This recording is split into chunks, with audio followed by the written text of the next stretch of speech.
Back एक बहुत common बीमारी है, आमतौर पे हमारे जीवन में कई बार होती है, पर कई बार वो बैक एक जो है और सिम्टम्स के साथ भी एसोसिएटेड होता है। उस केस में हमारे को नेग्लेक्ट करने में नुकसान है। क्या नुकसान है? बैक एक जो होता है वो degenerative diseases, infection, inflammation, tumour या फिर कंजेनाइटल डिजीज की वजह से हो सकता है। पर ऐसा भी हो सकता है कि नर्व के अंदर कंप्रेशन हो रहा हो, नर्व दब रही हो और हम उसको नेग्लेक्ट करें। कई बार स्पाइनल कॉर्ड का कंप्रेशन होता है ट्यूमर या इन्फेक्शन की वजह से, तो उस केस में हम सोचते हैं कि सिर्फ दर्द हो रहा है, लेकिन स्पाइनल कॉर्ड दबने से इंजरी हो सकती है स्पाइनल कॉर्ड में, जिससे हमारा पेशाब लैट्रिन बंद हो सकता है, हमारे बाउल मूवमेंट बंद हो सकते हैं, कॉन्स्टिपेशन हो सकता है। नमस्कार, मैं डॉक्टर राहुल गुप्ता हूं। मैं फोर्टिस हॉस्पिटल नोएडा और स्कॉट्स ओखला में स्पाइन सर्जन हूं। हम बात कर रहे हैं बैक एक की और उस पर हमारी चल रही है सीरीज, जिसमें हमारा अगला टॉपिक है कि अगर हम बैक पेन को नेग्लेक्ट करते हैं तो उसके क्या क्या साइड इफेक्ट्स हो सकते हैं।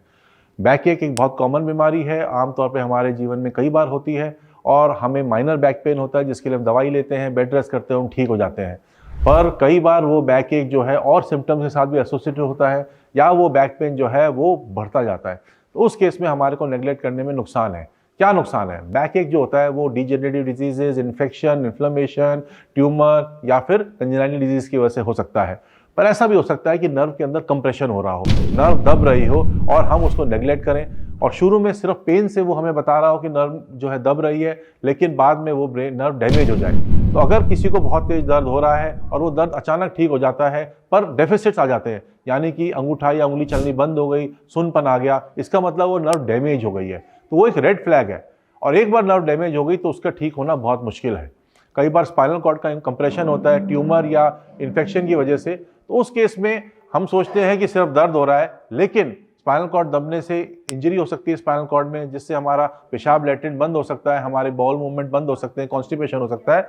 तो वो भी जरूरी नहीं है कि सर्जरी के बाद रिकवर हो या कोई ट्रीटमेंट देने के बाद रिकवर हो। तो ये जो रेड फ्लैग्स हैं, ये जो सिम्टम्स हैं, ये अगर हम ब्लैक एक को अवॉइड करेंगे तो इतने सिवियर हो सकते हैं कि इरिवर्सिबल ना हो। कई बार हमारे स्पाइनल कॉर्ड में डैमेज हो जाता है, जिससे हमारा बैलेंस बिगड़ जाता है, हमारे हाथों पैरों में इतनी कमजोरी हो जाती है कि हम चल भी नहीं पाते। तो जरूरी नहीं है वो ठीक भी हो। अगर इन्फेक्शन है और नेग्लेक्टेड ट्यूबरक्लोसिस है और अगर उसमें सही टाइम पे हम ट्रीटमेंट नहीं लें, मेडिसिन स्टार्ट ना करें या सर्जरी नहीं कराएं, तो वो chronic tuberculosis multi drug resistant tuberculosis में कन्वर्ट हो जाता है। उसके बाद ट्रीटमेंट या सर्जरी करने से भी उसमें फ़ायदा नहीं मिलता है।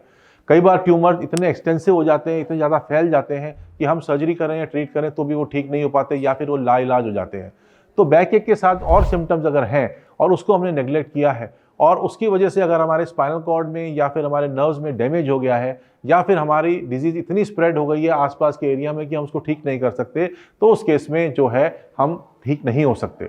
तो बैक एक के सिम्टम्स को नेग्लेक्ट ना करें, डॉक्टर के पास जाएं, स्पाइन स्पेशलिस्ट के पास जाएं, इन्वेस्टिगेट कराएं, ताकि ये क्लियर हो जाए कि ऐसी कोई डिजीज नहीं है जो फैल सकती है, जो बढ़ सकती है या वो नर्व्स और स्पाइनल कॉर्ड को टोटली डैमेज कर सकती है, ताकि इरिवर्सिबल सिम्टम्स ना हो।